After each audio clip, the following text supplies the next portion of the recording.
How to make Google Chrome your default browser. That's what I will show you in this video.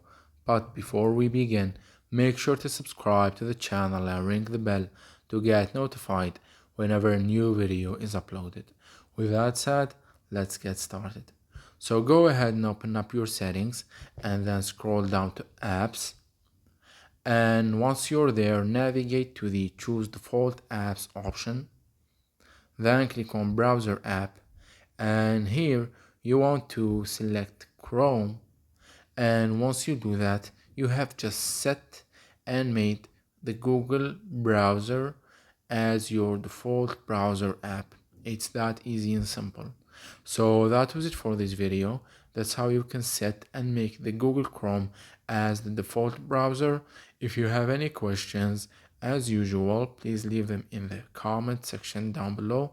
With that said, I'll see you in the next video.